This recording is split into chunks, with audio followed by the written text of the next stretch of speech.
Tiago capítulo 2, capítulo 5, versículo 16, diz assim: confessai as vossas culpas uns aos outros e orai uns pelos outros, para que sejais curados. Diz para a pessoa do seu lado aí: ora por mim. Olha o que é interessante aqui, ó. Orai uns pelos outros para serdes curados. Diga comigo: quando eu oro pelo meu irmão, eu também sou abençoado. A oração de um justo pode muito em seus efeitos. Diga amém. Agora diga comigo assim: Senhor, fala com a gente. Amém. Podem sentar, amados, em nome de Jesus. Irmãos, eu quero falar com os irmãos sobre frutos da oração.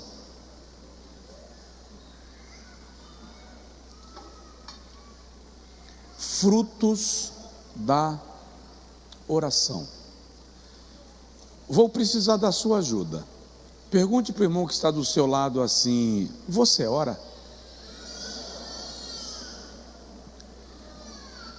Regra geral, todos nós oramos. Mas aí vem uma outra pergunta: quanto tempo da sua vida diária é dedicado à oração? Quanto tempo da sua vida diária é dedicado à oração? Você pode dizer: o que importa não é o tempo, o quanto eu oro. Ah, não? Dos 87 capítulos da Bíblia que descrevem a vida e o ministério do Senhor Jesus, os 4 evangelhos, 26 deles descrevem as suas orações. Isto significa que 1/3 da vida do mestre era inclinado à oração. Então, quanto tempo da nossa vida diária está sendo dedicado à oração? Uma outra pergunta importante: qual a profundidade da nossa oração? Não, quando eu falo de profundidade, eu não estou falando do conteúdo teológico da oração, porque algumas pessoas oram querendo dar aula de teologia para Deus. Eu não estou falando do conteúdo teológico da sua oração. Quando eu falo de profundidade, eu falo de entrega, de rendição, contrição. Qual o nível da entrega? Qual o nível da nossa contrição na oração? John Wesley, provavelmente o maior avivalista da história do Reino Unido, disse certa feita que a oração é o oxigênio da alma. Um outro famoso herói da fé, David Brenner, disse que aquele que não ora, o cristão que não ora, é semelhante a um rio sem água. É rio, mas está seco. A oração, disse Paul Yong-Cho, é a chave para o avivamento. Orar é a forma mais estreita, íntima e pessoal que temos de falar com Deus. O apóstolo Paulo, em todas as suas epístolas, escreveu sobre a oração, estimulando a igreja a orar.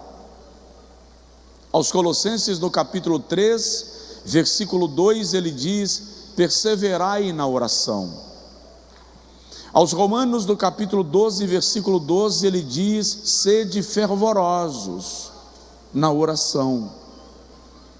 Aos Tessalonicenses, capítulo 5, versículo 17, da primeira carta, ele disse: orai sem cessar.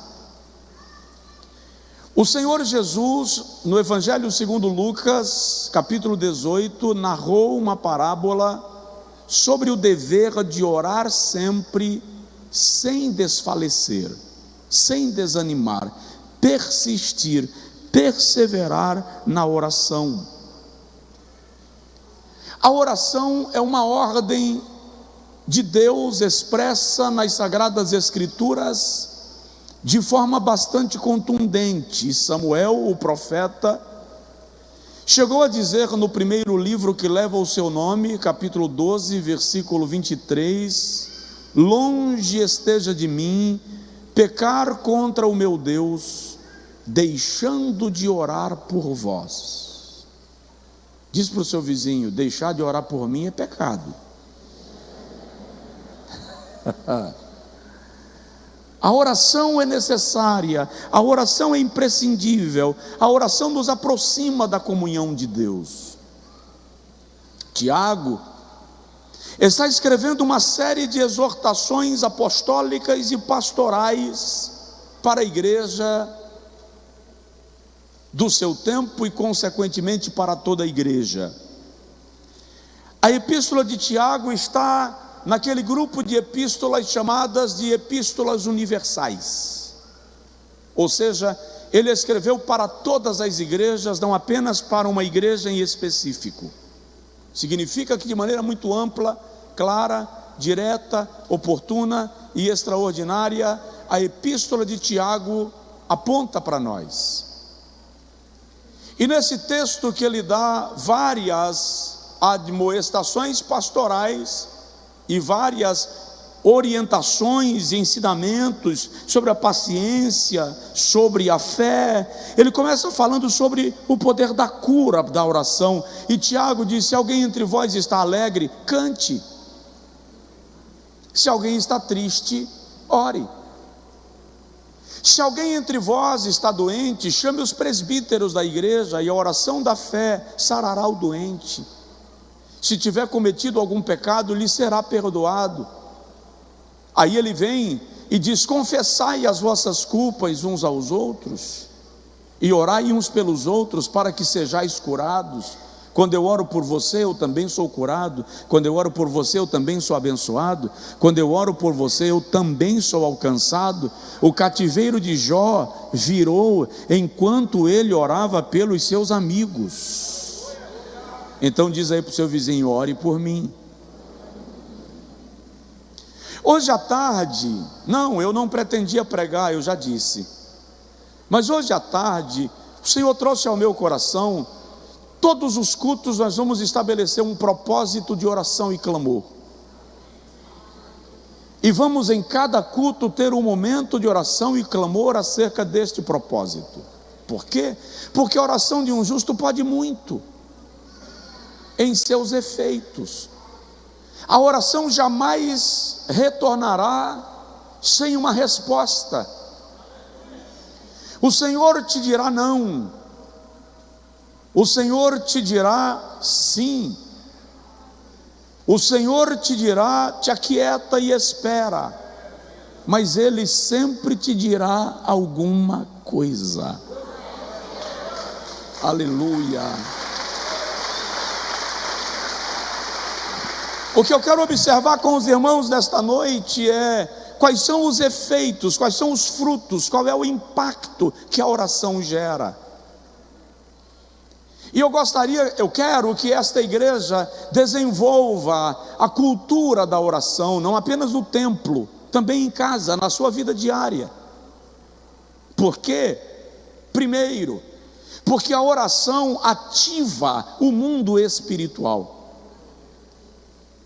Nenhum ato do crente na terra é tão capaz de ativar o mundo espiritual quanto à oração. A oração traz para o mundo material aquilo que é do mundo espiritual. A oração é o único mecanismo que faz Deus se envolver nas coisas dos homens, faz o céu se envolver com a terra. Quando a igreja ora, Deus se move do seu santo lugar e se inclina. Salomão orava na consagração do templo, segundo o livro das Crônicas, capítulo 7, e o Senhor diz assim: desde agora estarão atentos os meus ouvidos e inclinado o meu rosto à oração que se fizer neste lugar. Ou seja, quando nós oramos, o Senhor inclina o seu rosto ao lugar de onde a oração procede. Quando nós oramos, nós convidamos Deus para se envolver naquilo que é nosso. Eu vou repetir porque você não entendeu. A oração é um convite a Deus para que Ele se envolva naquilo que é nosso. A oração tem o poder de nos levar a alcançar o nosso propósito. Observe uma coisa: quando Deus cria todas as coisas, e em específico os animais, Ele diz a Adão: agora dá nome. Por que Deus que criou não deu nomes? O que é mais fácil, trazer à existência as coisas que não existem, ou dar nome a elas quando elas já estão existindo? Óbvio que é mais difícil trazer à existência as coisas que não existem, como se elas já existissem, e Deus trouxe todas as coisas à existência. Então, por que quando Deus cria tudo, Ele não dá nome a tudo? Ele manda Adão dar nome aos animais, porque Deus não quer trabalhar sozinho. É a oração que nos envolve, que nos torna parceiros de Deus nas suas obras. Deus pode muito bem fazer tudo sem o homem, porque Ele é soberano. Então isso é soberania. Mas quando Deus decide que não vai trabalhar sozinho e vai envolver o homem no seu propósito, isto também é soberania. Então, quando Deus me chama a orar, para que a partir da minha oração Ele faça aquilo que pretende fazer, Ele não está abrindo mão da sua soberania. Pelo contrário, na sua soberania Ele está dizendo a mim e a você: vem participar daquilo que eu estou realizando. Ele abre o mar, mas manda Moisés ferir as águas. Ele derruba o gigante, mas deixa Davi atirar a pedra. Ele faz Moisés nascer para libertar a Israel da escravidão, mas é Joquebede quem tem que esconder Moisés para não ser morto pelo decreto real. Ele derriba as muralhas de Jericó, mas faz o povo marchar em torno das muralhas. Ele multiplica pães e peixes, mas pega o pão e o peixe do menino, porque Deus quer a tua participação no milagre que Ele vai fazer. E a oração te leva a participar daquilo que Deus está fazendo. A oração te envolve no plano divino. A oração ativa o mundo espiritual. Satanás não respeita um crente só porque ele frequenta a igreja X. Satanás não respeita um crente só porque ele decorou a Bíblia. Mas o inferno tem que se retirar diante daquele que anda na presença de Deus, daquele que tem intimidade com Deus. Aleluia! O Senhor está nos convidando a uma vida de oração. Eu disse hoje pela manhã em Salvador e não estava pregando sobre oração, mas eu disse hoje pela manhã em Salvador: uma pessoa que ora raramente responde uma afronta, mas a afronta nunca fica sem resposta. Uma pessoa que ora nunca ou raramente responde a uma afronta, mas a afronta nunca fica sem resposta. Por quê? Porque normalmente você se condói daquele teu amigo íntimo que foi afrontado. A Bíblia Sagrada diz que o Espírito Santo tem ciúmes de nós. Quando alguém afronta um crente que sai da oração, um crente que vive na presença de Deus, o ciúme de Deus é manifestado, o zelo de Deus é manifestado, porque Ele conhece aqueles que são seus amigos na intimidade. Provoca de leve o vizinho e diz para ele: ora.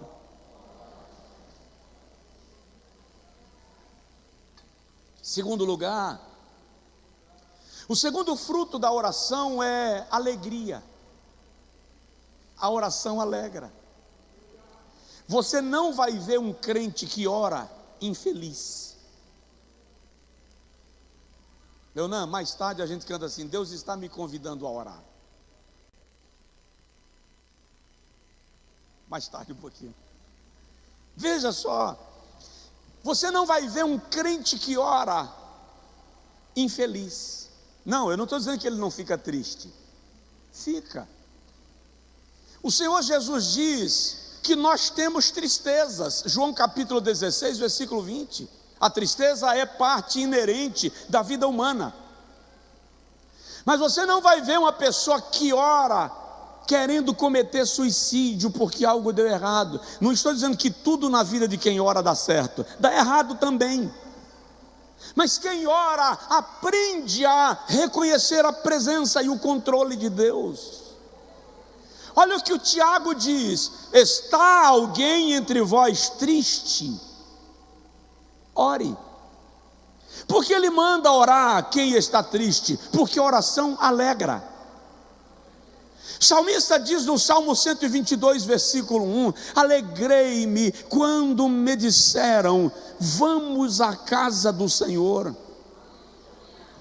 No Salmo de número 26, versículo 11, o salmista diz: na presença do Senhor há plenitude de alegria.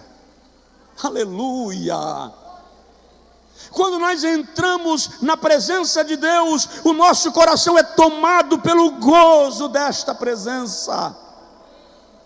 No Salmo de número 126, versículo de número 2, o salmista canta e diz: a nossa boca se encheu de riso e a nossa língua de cântico, e se diziam entre as nações, grandes coisas fez o Senhor a estes. Sim, grandes coisas fez o Senhor por nós, e por isso estamos alegres.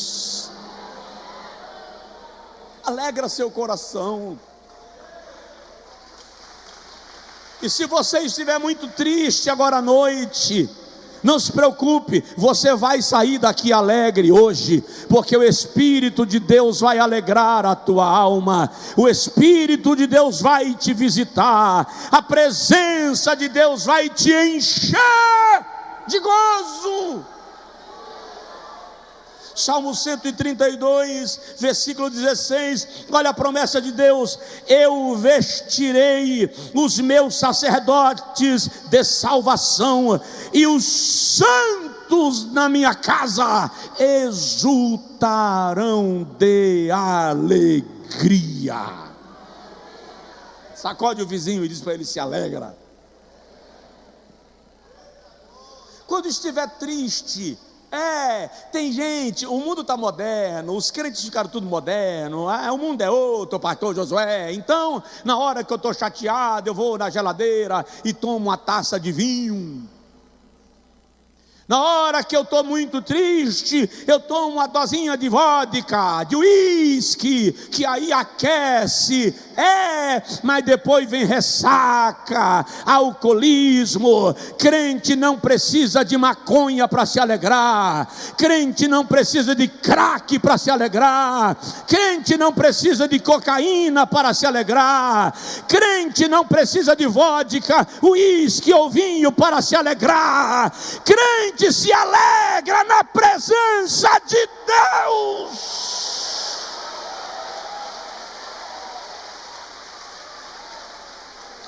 Aleluia.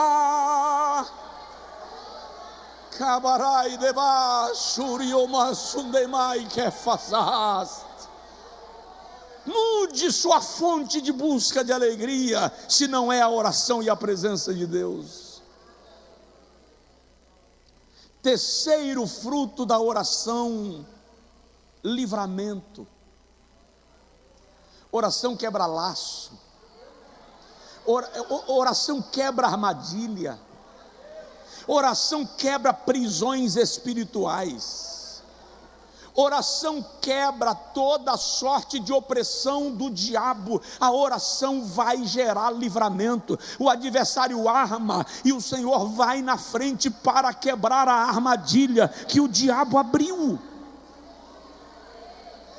No profeta Daniel capítulo 6, o rei baixa um edito, um decreto: qualquer um que orasse durante todo aquele período a qualquer Deus que não fosse o rei, seria lançado na cova dos leões. Aí a Bíblia diz que Daniel, todos os dias, 3 vezes ao dia, orava com as janelas abertas, voltadas para Jerusalém.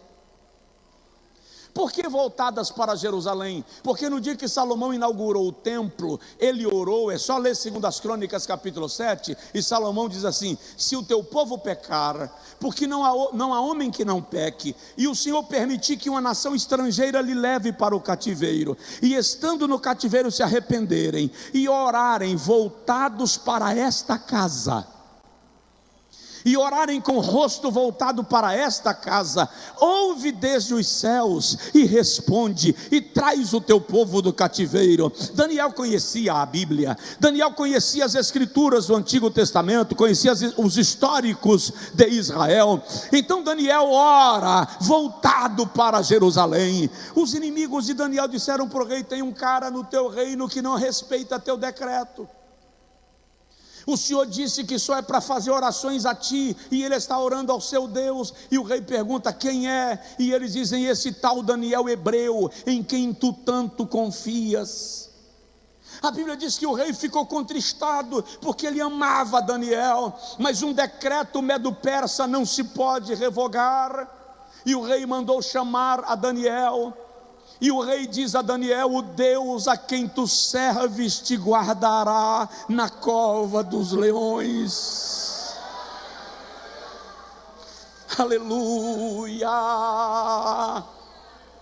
Jogam Daniel na cova, o rei coloca o selo e vai para o palácio, mas o rei não dorme, o rei não consegue relaxar. No outro dia bem cedo, o rei se levanta e diz: remove a pedra, tira rápido. Quando tirar a pedra, o rei chega lá e diz assim: Daniel, seria porventura o caso que o Deus a quem tu serves tenha conseguido te livrar da ferocidade dos leões? O rei grita e espera. Aí Daniel brada de lá: ó rei meu senhor, o Senhor meu Deus viu que o meu coração é fiel e puro para contigo, e ele enviou o anjo e fechou a boca dos leões. Alguém já disse que é porque os leões não estavam com fome, porque de tanto em tanto tempo os leões se alimentavam. Se fosse assim, querido, quando o rei mandou jogar os acusadores de Daniel, eles teriam brincado de bola na cova dos leões. Mas a Bíblia diz que antes que caíssem no chão, os leões os devoraram. É que crente que ora está na presença de Deus e o anjo vai na frente. E eu quero declarar sobre a sua vida nesta noite: Deus está está fechando a boca do leão. Deus está quebrando o laço, Deus está gerando livramento. Recebe essa palavra, recebe essa palavra. A boca do leão está fechada. Vou declarar: o laço se quebrou e você vai escapar.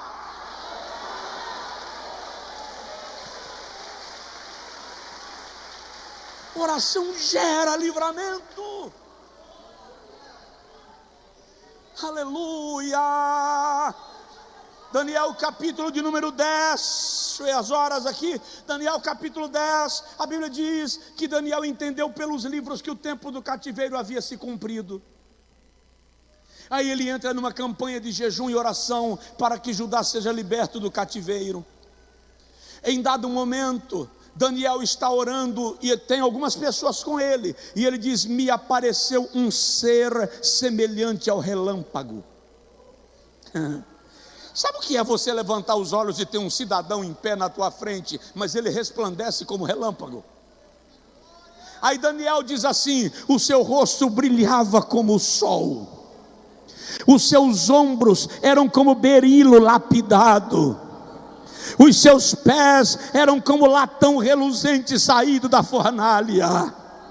Ele vestia uma veste talá que resplandecia. Daniel diz: eu não consegui ficar de pé, eu caí diante dele. Aí Daniel diz: todos os que estavam comigo ouviram a voz, mas só eu tive a visão. E ele me disse: levanta-te, Daniel. E eu lhe disse: não me posso levantar, pois por causa da tua presença me vieram fortes dores. Aí Daniel diz: e ele me tocou, e eu me coloquei sobre as minhas mãos e sobre os meus joelhos. E ele me disse: levanta-te, Daniel. E eu lhe disse: não me poderei levantar, pois a tua presença me trouxe fraquezas. E ele diz: e ele me tocou, e me coloquei de pé, trêmulo. E ele me disse: homem muito amado, o Senhor é contigo. No princípio das tuas orações, eu fui enviado para te trazer respostas. Mas o príncipe do rei da Pérsia subiu contra mim, pelo que Deus enviou Miguel, um dos principais, um dos maiorais, um dos arcanjos, e ele ficou a pelejar contra o príncipe do rei da Pérsia. E eu vim falar contigo, mas preciso voltar, porque está subindo o príncipe do rei da Grécia, e eu pelejarei contra ele por causa do teu povo. Presta atenção, o diabo pretendia, Judá foi levado para o cativeiro no período de Babilônia, já estava no período do governo Medo-Persa. Depois do Império Medo-Persa, se levantou o Império da Grécia.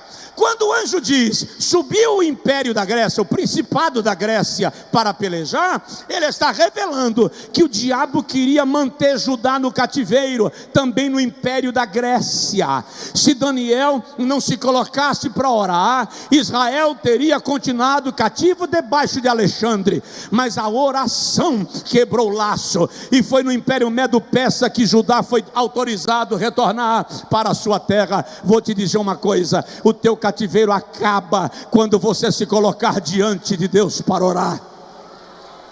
O teu cativeiro acaba. Satanás quer te manter cativo. Você sai de um vício, entra em outro. Sai de uma luta, entra em outra. Sai de uma crise, entra em outra. Sai de uma decepção, entra em outra. É tempo de acabar com isso, em nome de Jesus. Entra na oração, entra na oração, entra na oração. O laço vai se quebrar, a armadilha vai desfazer. Recebe lá, o poder do teu inimigo está sendo anulado, e você vai se levantar. Você vai se levantar. Você vai se levantar. Sacode o vizinho e diz para ele: você vai se levantar.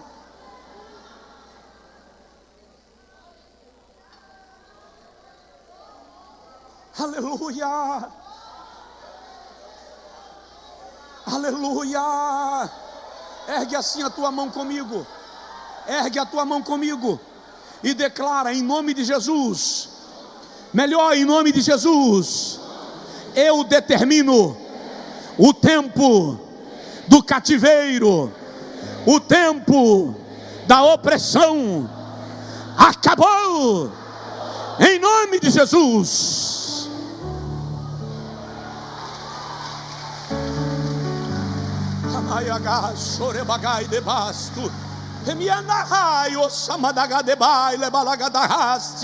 Eu quero declarar libertação na tua vida. Eu quero declarar libertação na tua família.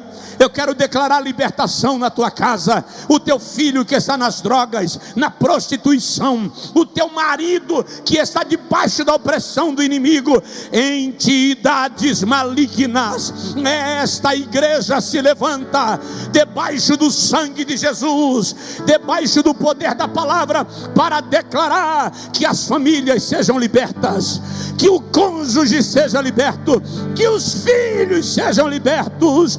Na nossa casa não haverá ninho para o diabo agir.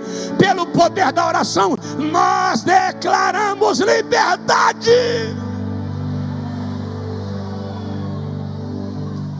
Oração ativa o mundo espiritual. Oração gera alegria. Oração gera livramento. Oração gera confiança. Quanto mais você ora, mais crente você fica. Quanto mais você ora, mais em Deus você confia.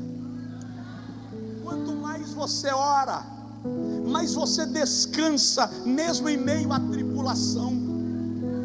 Quanto mais você ora, mais o teu coração tem paz. Obrigado, pastor. Mais o teu coração tem paz em meio à adversidade. Quando você ora, você consegue marchar. O mundo está desabando e você caminha. As pessoas não vão entender a tua tranquilidade. Algumas vão achar que é indiferença, e não é. Você está percebendo o mundo desabar, mas o teu coração tem paz. Alguém vai olhar para você e vai dizer: você parece que está zen. E você não está zen, você está extremamente ativo, mas a sua mente está em paz com Deus. Isaías diz no capítulo 26 assim: tu conservarás em paz aquele cuja mente confia em ti, porque ele confia em ti. Salmo 37:5 diz: entrega o teu caminho ao Senhor. Vou repetir: entrega o teu caminho ao Senhor. Só mais uma vez para decorar: entrega o teu caminho ao Senhor. Confia nele, e o mais ele fará. Você lembra de Abraão indo a Moriá? Abraão, pega teu filho Isaque, leva-o a Moriá e oferece-o a mim em holocausto. E Abraão levanta de madrugada e vai. No meio do caminho, Isaque diz assim: meu pai, aqui tem o cutelo, aqui tem a lenha, mas eu não estou vendo o cordeiro do holocausto. Abraão olha para Isaque e diz: Deus provê. Deus já providenciou. Deus já providenciou para si o cordeiro do holocausto. Mas o cordeiro era Isaque. Como é que Abraão sabia que Deus estava providenciando? Como é que Abraão sabia que ele estava subindo Moriá por um lado e Deus estava subindo pelo outro? Quem ora sabe que Deus nunca vai lhe deixar na mão. Quem ora sabe que Deus nunca vai lhe deixar sozinho. Por quê? Porque quem ora conhece a Deus. Olha Jó, o texto do livro de Jó começa dizendo que ele levantava altares e oferecia sacrifícios a Deus. Ou seja, Jó era um homem de oração. Quando a vida de Jó desaba, ele diz: o Senhor me deu, o Senhor me tomou, louvado seja o nome do Senhor. Quando Elifaz, amigo mais velho, chegou para Jó e disse assim: você vai morrer, Jó. Capítulo 13: eu vi o vulto da morte hoje à noite, ele passou perto de mim e eu me arrepiei. Você não vai sobreviver. Capítulo 13, versículo 15, Jó diz assim: ainda que ele me mate, eu ainda esperarei no Senhor.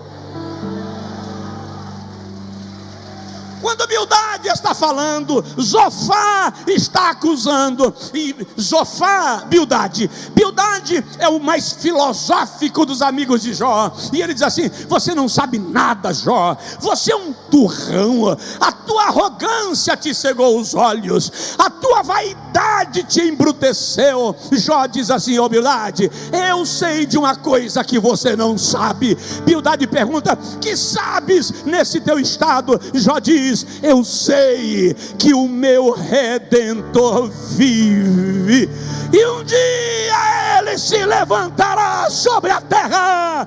Só quem pode, levante as mãos para os céus e dá glória, aplaude, glorifica, confia.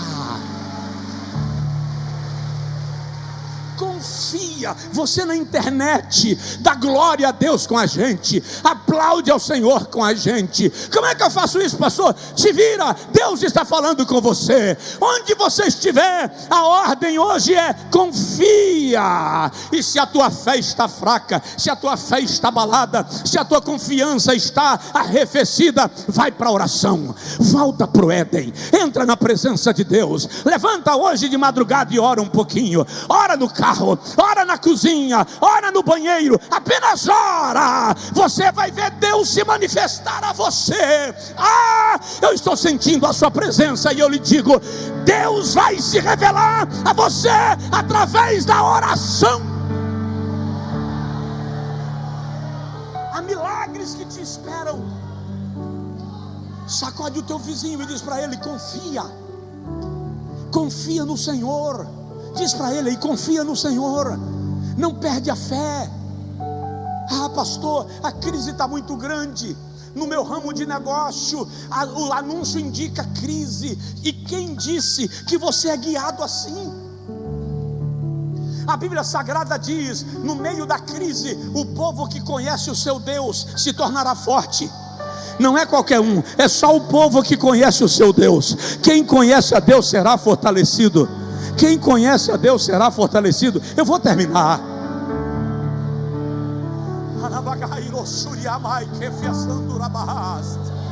Qual é a sua causa? Qual é a sua questão? Coloque-a diante de Deus. A oração desvenda mistérios. A oração revela o oculto. Para a gente terminar, a oração revela o oculto. A oração tira o véu. A oração tira o lençol que cobre a verdade. A oração gera entendimento para os fatos. Nabucodonosor teve sonhos e ele não conseguiu nem lembrar dos sonhos. E a Bíblia diz que ele mandou chamar os seus sábios e disse aos sábios: eu tive sonhos. O termo lá no texto bíblico é no plural, sonhos. Os estudiosos não conseguem afirmar se ele teve o mesmo sonho várias vezes, ou se ele teve uma série de sonhos com o mesmo significado. O fato é que ele teve sonhos, e ele diz aos seus servos: vocês vão me contar o sonho que eu tive. Que onda! Aqui anda Nabucodonosor. Eu tive um bocado de sonho, eu não lembro o sonho que eu tive, e você vai me contar o sonho que eu tive. O sábio diz assim: rei meu senhor, o que o senhor está pedindo de nós é impossível. Conta-nos o sonho e te daremos a interpretação.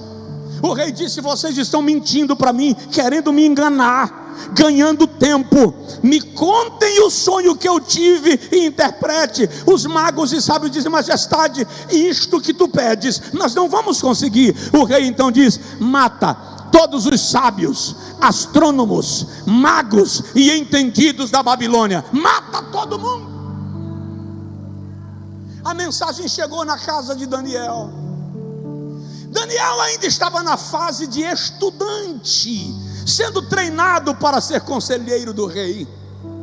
Então Daniel pergunta ao conselheiro do rei: por que esse decreto do rei? E por que a urgência na execução do decreto? O conselheiro do rei responde, e Daniel diz: pede ao rei uma audiência, me introduz na presença do rei. E foi lá o servo do rei e disse a Nabucodonosor: há no teu reino um jovem hebreu, ele deseja falar contigo acerca do teu decreto. E o rei diz: manda entrar. Daniel entra e diz: majestade, dê-me um dia para que eu te traga o sonho e a sua interpretação. E o rei disse: eu vou retardar o decreto por um dia.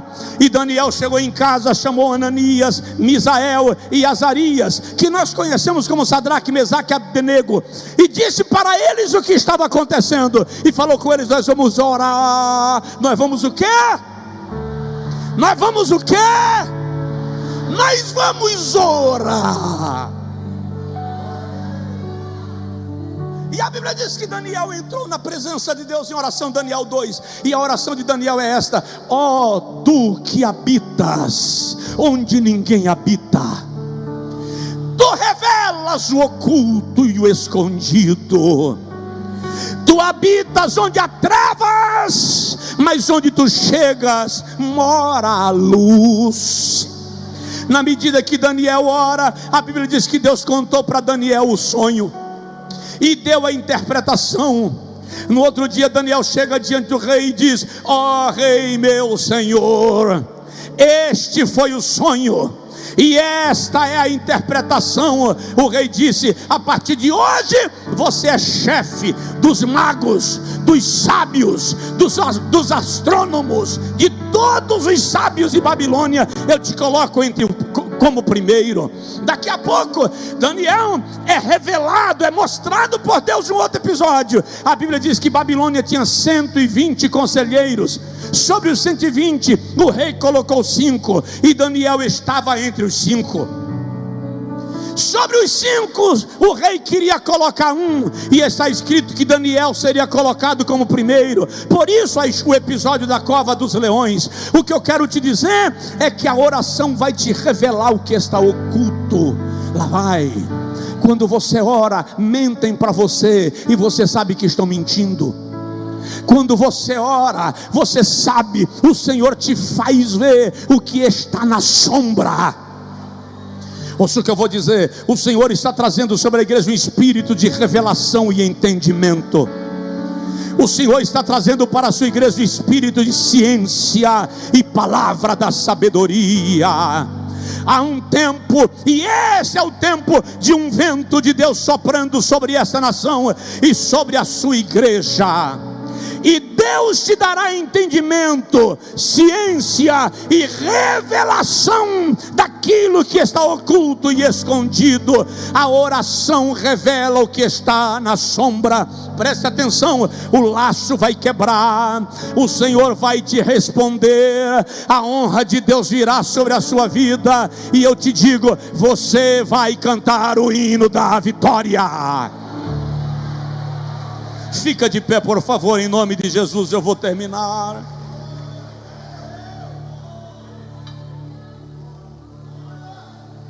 Vou concluir dizendo o seguinte: oração gera poder. Diz para o vizinho: oração gera poder. Quanto mais o crente ora, mais revestido de autoridade e poder de Deus ele se torna. A oração gera na igreja a autoridade espiritual. A oração leva a igreja a experimentar a verdade absoluta, plena e contemporânea da manifestação do Espírito Santo. Atos capítulo de número 2, capítulo 4, versículo 31 diz que enquanto eles oraram, estremeceu o lugar onde eles estavam, e todos foram cheios do Espírito Santo e de poder.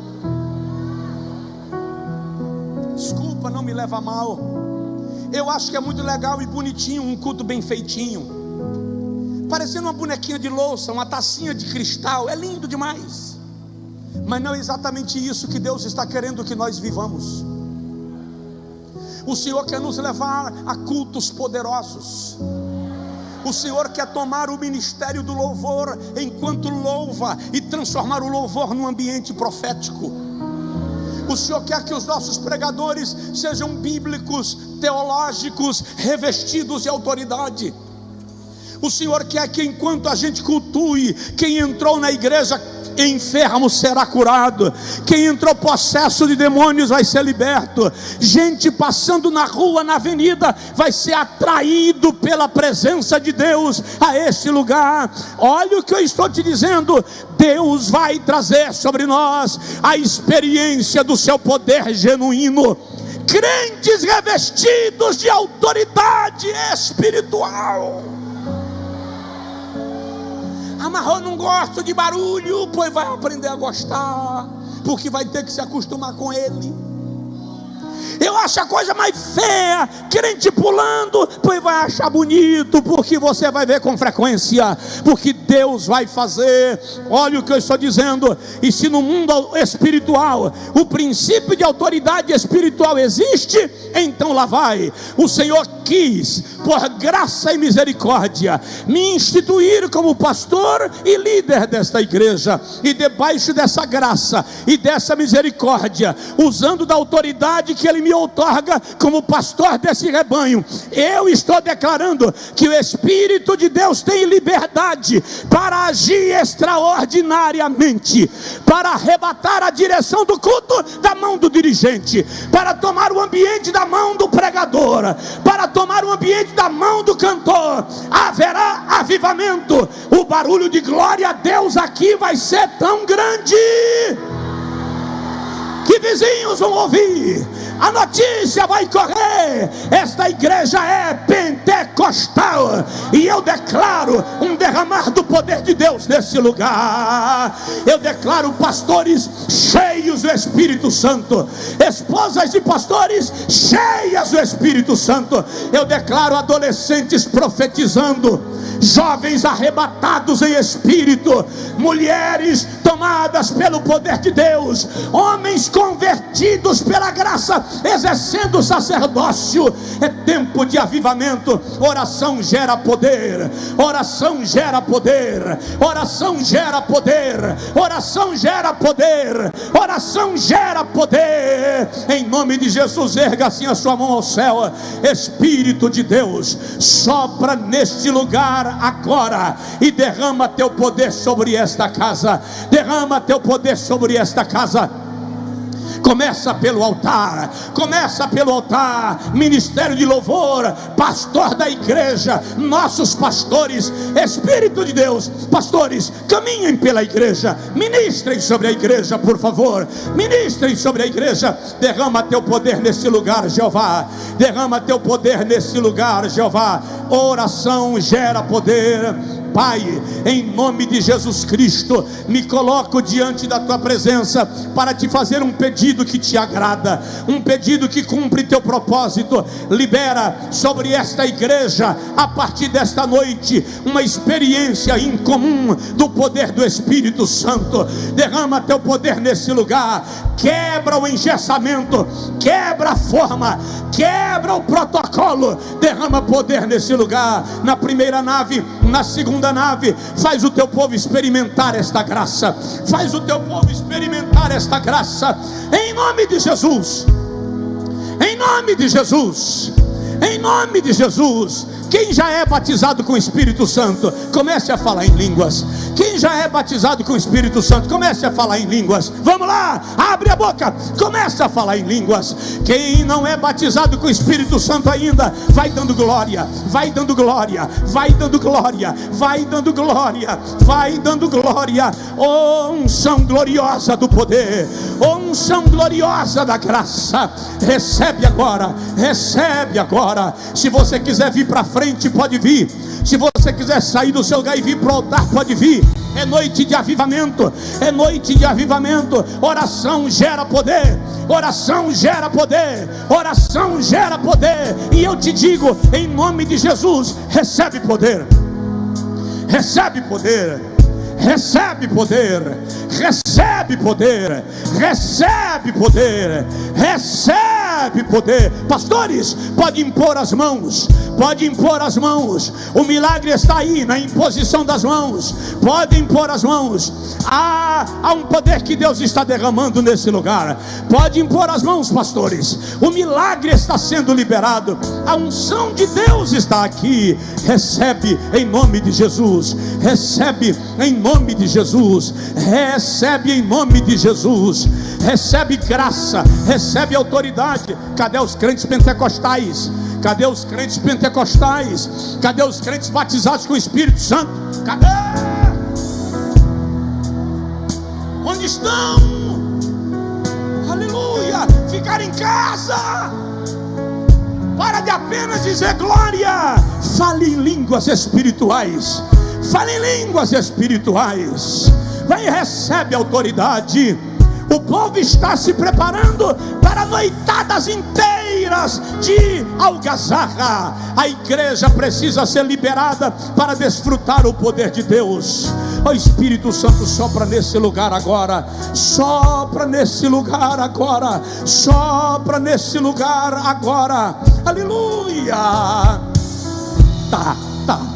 Coloque a mão no ombro da pessoa que está do seu lado, por favor. Ministra sobre ela agora. Ministra sobre a pessoa que está do seu lado, por favor. Coloque a mão sobre ela. Espírito de Deus, eu vou te pedir um fenômeno extraordinário. O que aconteceu na tenda, que o Espírito saiu de Moisés e encheu 68. Foi lá no arraial e encheu mais 2. Agora, passa de vida para vida. Passa de vida para vida. Contagia esse lugar. Contagia esse lugar. Contagia esse lugar. Recebe em nome de Jesus. Recebe em nome de Jesus. Recebe em nome de Jesus. Seja renovado no poder do Espírito Santo. Seja batizado, batizada pelo Espírito Santo agora. Aleluia. O Espírito de Deus manda mais. Quem está em casa, recebe aí através do culto online. Manda mais, derrama nesse lugar. Jeová, enche essa diaconia de autoridade. Enche esta diaconia de autoridade. Enche a nossa diaconia de autoridade espiritual. Enche esses homens e mulheres de poder, intrepidez e ousadia no Espírito Santo. Senhor, enche os nossos pastores agora.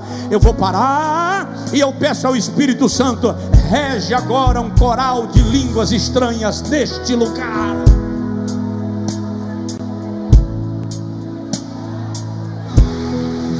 Levante as suas mãos para os 4 cantos de Feira de Santana. Vamos levantar agora um clamor por Feira de Santana, pela Bahia e pelo Brasil. E que domingo seja o dia que fica marcado como o dia do clamor pela cidade, pelo estado e pela pátria. Pai, Tu estás vendo tudo que ocorre nas ruas da nossa cidade, desde as mais amplas avenidas até as ruas mais estreitas, aos acessos mais escondidos. Tu estás vendo cada casa, desde os casarões até as casas mais simples, cada família, das mais ricas às menos enriquecidas. O Senhor conhece o prefeito desta cidade, os vereadores, todos os membros do judiciário, Ministério Público, Polícia Federal, Polícia Civil, Polícia Militar, os agentes penitenciários. O Senhor conhece, ó Deus dos céus, professores da rede pública e da rede privada, em Feira de Santana, na Bahia e no Brasil. Nós clamamos agora por todas as instâncias. Nós clamamos pelo presidente do país, pelos governadores dos estados, pelos deputados federais e senadores, deputados estaduais e vereadores de cada cidade, em cada localidade, a intervenção do céu sobre o Brasil. Arvora sobre nós a tua bandeira, Senhor. Arvora sobre nós o teu favor e derrama sobre nós a tua gloriosa presença. Não deixa que esta nação caia no derramamento de sangue. Não deixa que esta nação caia em índices ainda piores de violência e corrupção. Não deixa que esta nação descambe, ó Senhor, pelo liberalismo moral. Que a tua mão seja estendida sobre o Brasil, que a tua mão seja estendida sobre a Bahia, que a tua mão seja estendida sobre a nossa cidade, na autoridade do nome de Jesus. Nós abençoamos o Brasil, nós abençoamos a Bahia, nós abençoamos Feira de Santana e declaramos avivamento de Deus sobre nós. Só quem crê e concorda dá um brado de glórias e aplausos ao nome de Jesus.